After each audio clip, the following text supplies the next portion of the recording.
জনগণের সেবা নিশ্চিত করতে পারলে ভবিষ্যতে ভোট নিয়ে চিন্তা থাকবে না বলে মন্তব্য করেছেন প্রধানমন্ত্রী শেখ হাসিনা।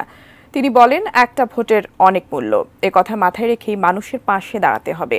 সকালে প্রধানমন্ত্রী কার্যালয়ে আয়োজিত স্থানীয় সরকারের জনপ্রতিনিধিদের শপথ গ্রহণ অনুষ্ঠানে প্রধানমন্ত্রী কথা বলেন। বিস্তারিত জানাচ্ছেন আরাফাত সিদ্দিকী। কুমিল্লা এবং ময়মনসিংহ সিটি কর্পোরেশনের নবনির্বাচিত মেয়র ও কাউন্সিলর এবং কুড়িগ্রাম, ঠাকুরগাঁও, সিরাজগঞ্জ, ব্রাহ্মণবাড়িয়া ও হবিগঞ্জের জেলা পরিষদের চেয়ারম্যানদের শপথ গ্রহণ উপলক্ষে এ অনুষ্ঠানের আয়োজন করা হয়।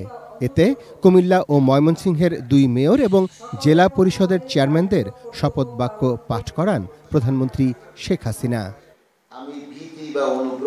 আর ময়মনসিংহ সিটি কর্পোরেশনের কাউন্সিলরদের শপথ বাক্য পাঠ করান স্থানীয় সরকার মন্ত্রী তাজুল ইসলাম।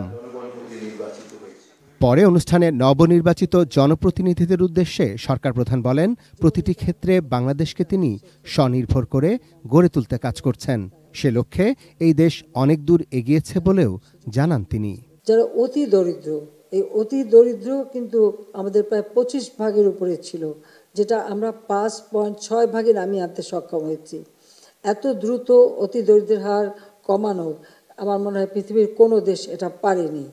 প্রধানমন্ত্রী জানান, বিএনপি জামাত জোট আমলের চেয়ে প্রায় ৮ গুণ বেড়েছে স্থানীয় সরকারের বাজেট। একই সঙ্গে সরকারের ভর্তুকি খাতগুলোর কথা উল্লেখ করে সাধারণ মানুষকে মিতব্যয়ী হওয়ার আহ্বান জানান তিনি। যে বিদ্যুৎ পানি ব্যবহারে সাশ্রয়ী হতে হবে, অপচয় কিন্তু কোনো মতের জন্য না হয়, সেদিকে বিশেষভাবে দৃষ্টি দেবেন।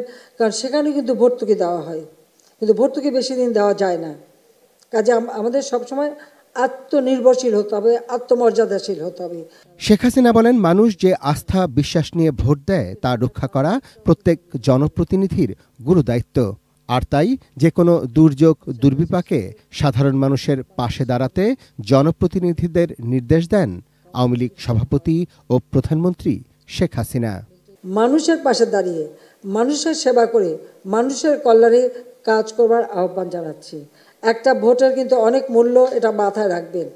কাজে এটা যেন কোনো মতে মানুষের আস্থা বিশ্বাসটা যেন আপনারা না হারান, সেভাবে মানুষের পাশে দাঁড়িয়ে কাজ করবেন। Arafat Siddiqui, ATN news, Dhaka.